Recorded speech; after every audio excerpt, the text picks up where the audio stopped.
Okay, my name is Bradley Michael Jacobs. My father was John Jacobs. My mother was Doris Daniels from Port Smith. And they got together before I was born for sure. And we lived in the old town there before the flood of '63. And then I wasn't born yet then, but after the flood we moved to the new town here. So because it's a higher ground than that. And that's where I grew up, actually, was on Riverview Drive, which is probably one of the first roads other than the Mackenzie Highway that come into Hay River. I had a good upbringing, it was fun. Lots of friends. Lots of crazy stuff we did when we were kids, I remember when I was really young, maybe 4, my mom pissed me off. She said, "No, don't go by the river because it's breakup season, right? Ice is flowing." And she made me mad, so I said, "Well, I'm going to go play by the river," I said. So off I went running across the road there. And now she just got frantic. Brad, where are you, Brad?" She's down by the river and ice is flowing and water's flowing. And I'm up by the garbage can and by our driveway on Riverview Drive. "I'm up here, Mom. You little bastard. Come and give me a damn good licking of that, eh?" We weren't supposed to go near the river because a little later on that we had neighbors there, clones, and they had 2 young twins, and one of them got too close to the river in the spring there, and he got washed away. And they searched for him for a few days, but they never did find him. He was probably about 4 years old too. Yeah, it was kind of sad, but that's when we learned, no, go play by the river. That was a bad time. But we grew up in that whole area our whole lives. Like, we had the McCordicks and even the Rowe boys. They were just young then before they started their business and that. Yeah, it was exciting little place to live, actually. There wasn't too many roads then. There was just like Woodland Drive and Riverview Drive. None of this expansion up on the other end of town there where all the houses are now. It was a pretty small little community, actually, up here. But it was fun. A good place to grow up anyways, yeah. And my dad was a commercial fisherman for quite a few years, from 52 till about 65 or something. And then he went to work for the government, DPW, work in the dredge. And so we just kind of stayed here and went to school and hung around. Lots of good friends. Yeah, it was a good place to grow up. Yeah, and lots of bush, lots of places to have fun.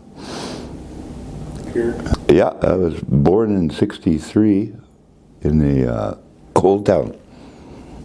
That was with the old hospital. Yeah, that was after the flood. Yeah, but yeah, I've been here my whole life. Well, off and on, I moved here and there, like everyone does, finding work and got education and that, and then had to leave town, but shift work and stuff.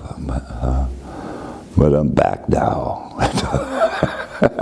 I usually come here to the Friendship Centre and keep these ladies occupied with jokes and humor and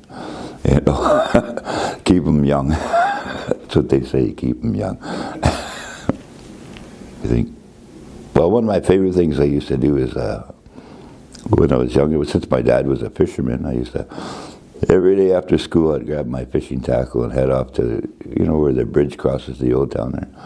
I'd go, and he was always working late, so never had supper, so I'd bring my own butter and my own onions and potato and tinfoil and start a fire and throw the potatoes in and start fishing. And I learned to fillet fish from an early age, maybe 8 years old, so I could fillet my own fish and cook it all up on the riverbank here. That's what I used to do just about every second day.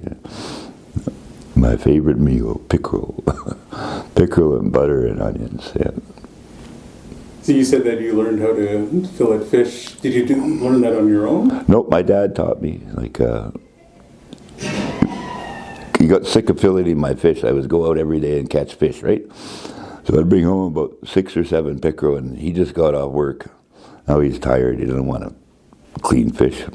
So he taught me how to clean fish and fillet them boneless so that you don't have to pull in bones out of your mouth and stuff, eh? So that was a good thing, yeah. So it saved him some work and taught me something, so that was good.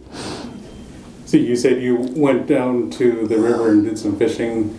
Would you go by yourself or with some friends? Oh, sometimes with friends, sometimes just by myself because I just love to do it. That's what it was. Just other than sports and that's what I used to like to go fish. I used to play lots of baseball and hockey, and I was into the sports when I was younger. But until I got older, and you're into the girls and stuff. So.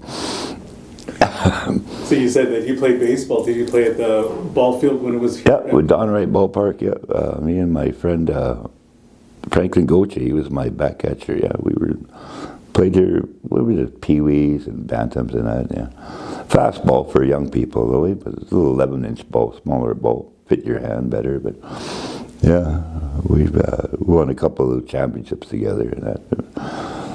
He'd remember that. He's the one jumping around the bases. When I was 14 years old, I hit a home run in the men's field there, so they were all excited. Probably the first one, I think. Do you recall the name of the team that you played for? Royals was the Royals. Yeah, the Hay River Royals. Yeah. There was quite a few. The Ravens. There was a team from West Channel. There was two or three teams from up this end, and then the new town and that. One from the old town. Yeah, it was a good time. Yeah, it was a lot more things to do for kids back then than there is now. Like, more sports oriented stuff. And now they're playing video games, hanging out. It's not the same yet. Yeah, a lot better athletes back then. Not finger athletes. He ran around.